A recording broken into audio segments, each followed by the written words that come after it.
it's like some kind of open joke, like it's some type of game. Disgusting! Yeah!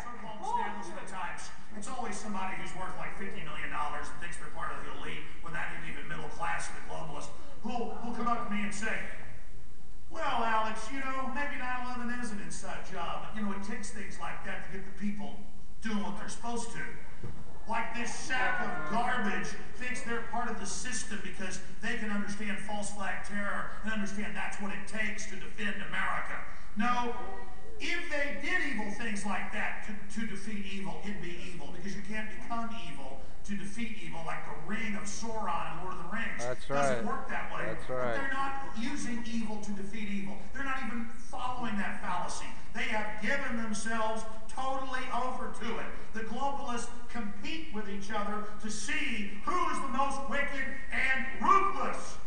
And in that process have become total madmen, as I documented in this earlier presentation that you saw. And that was only the tip of the iceberg. That's right. Our problem in compiling that 40 minutes was that there was so much we didn't get to, so much that we couldn't cover, so much that we couldn't show you how much crisis this world is in. Now, with that said, I've given you the blueprint of madmen. I want to give you the blueprint to defeat the New World Order. Yeah!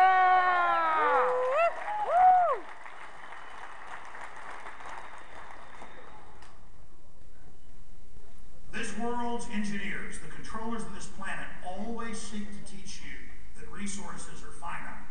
They always seek to teach you that for you to win, somebody else has got to lose. Boom. They know full well that's not how this world works. Right. That we have unlimited potential. That we're made in the image of the Creator. Whether you believe in that or not, humankind has given us Beethoven, literature. They've given us all the science, all the beauty. They've given us people like Whitney Houston's voice. All the things that are in humanity, all the good.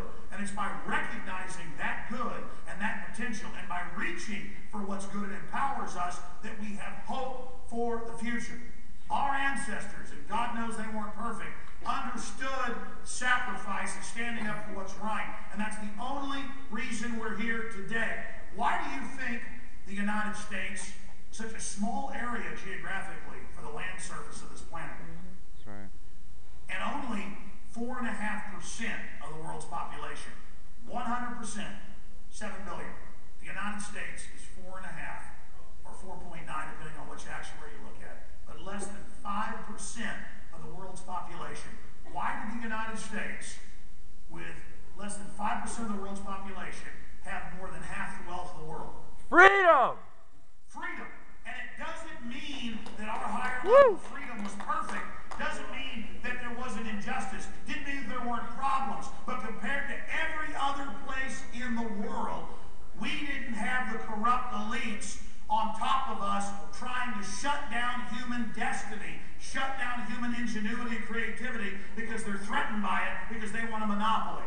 Because the United States only had a few glimmers and moments of freedom, we developed the highest test scores. We developed the most scientific developments. We created the media and the literature and the art and the music that has conquered the world. Yeah! The global scientific engineers saw that. They were aware of that. They knew that. And so they did everything they could to take that over and to take our energies and turn it against humanity. So now America is in a paradox. America, right here at this center place where we live, make no mistake, is where the battle will be fought. Is where the decisions will be made. We are the great evil empire, but we are also the great deliverer from the tyranny. Woo! We have to decide who we are. Started to clap. Between good and evil is being decided here. That's right. Because we have the birthright of liberty, because we have the basic freedom, because we are armed like no other nation on earth. Heck yeah! Woo! Yeah! All right, I've never been able to do this on the radio. I can never get to the second point.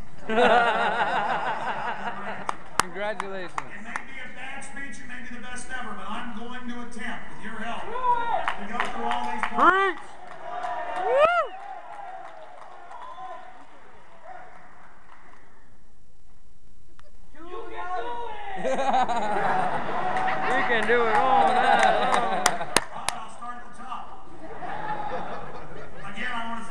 too. being here.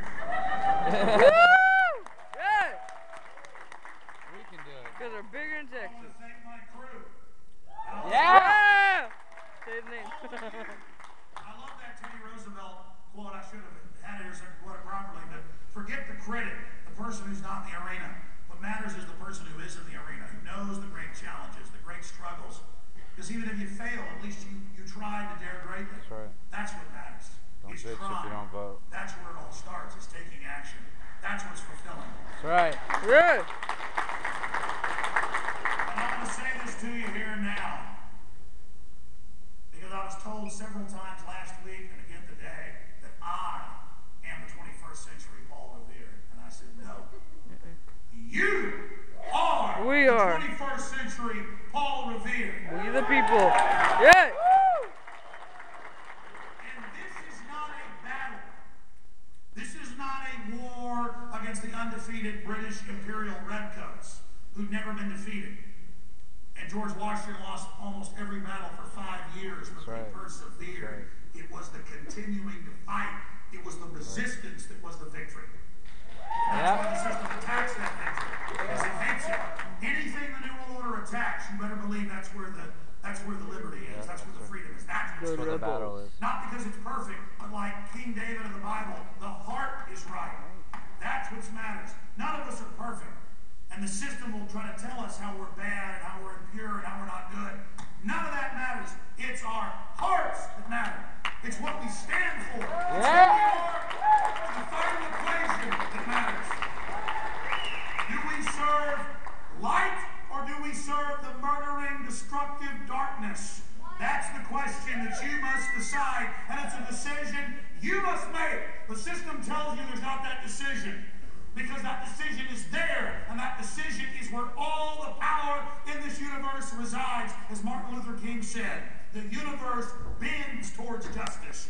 Providence is on the side of justice.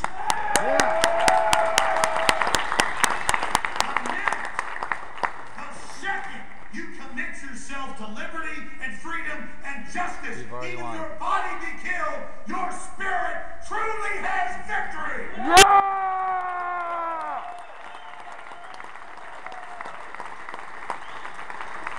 I say it to you now. We are all Paul Revere. And we're not just fighting for freedom in North America. This is 1776. Worldwide. Woo! Yeah. We can do it. Our republic's wealth and everything it is, and all of its challenges, has now been teamed up, pulling the globalist system of enslavement and war and death. We are now in bondage to pure evil. Our energies and everything our ancestors built is now slave to this evil. And we must break the chains of slavery. We must break them now. We must declare liberty. Yeah! Woo! Now those are just the notes up there on the top. I'm sitting there writing key points I want to cover and just thinking I'm not worthy to bring you this message. But it doesn't matter, because it's a mission we must all carry out. And what matters is that we give 110%. Yeah! Now I gave you their blueprint for madness and all the crazy stuff these globalists are doing, trying to play God and trying to get the super weapon so they can threaten everybody and get their world government. And in the process, probably destroying us all if we don't turn this around. Right. But I, on the first point, want to tell you, we are winning, and I'll get more into it in this speech, but my God, I remember 17 years ago first getting on radio and TV, and people, probably half the people saying I was crazy. Totally crazy for having documents, having facts. I don't hear that now. I hear almost no one disagree with us on the facts because it's all out in the open. The enemy's uncloaked. It's moving in on us 1,000,000 miles an hour right now. Instead, they say, fine, but you can't do anything about it. So we've gone from denying this is going on to, okay, it's going on, but you can't do anything about it.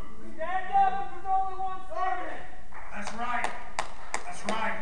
When the enemy comes in, the Spirit of the Lord will lift up the standard against it.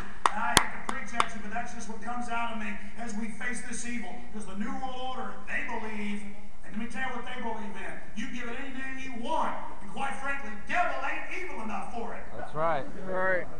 Now, continuing here, we must develop a blueprint to defeat the New World Order. We are winning. We are having victories because humanity has power. And real men and women who have power, who have love, who have strength, who have courage, we always are ashamed of our power. We're always meek and humble in the face of evil. And we think that it's just our job to lay down to it. I'm here to tell you, it's time for humanity to stand up. Yeah! Evil is coming down on our children. Evil is coming down on our communities. Evil is coming down on us with all their plagues and all their disease and all their corruption that they gain power out of. And it's time for humanity to stand up in the info war and say, I don't know what's going to happen at the end of this, but you want to fight, you better believe you can. Yeah. Bring it!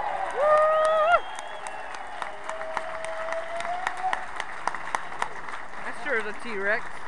I can't tell you, and I'm going to give this in a moment, how many people tell me, I can't believe you did this and you did that, aren't they going to get you? Listen, these enemies are weak. And the minute Yeah, of course. they're Pussies. I don't want to die. I love life a lot. I want to stay with my wife and children. But Hell she yeah. killed me. You won't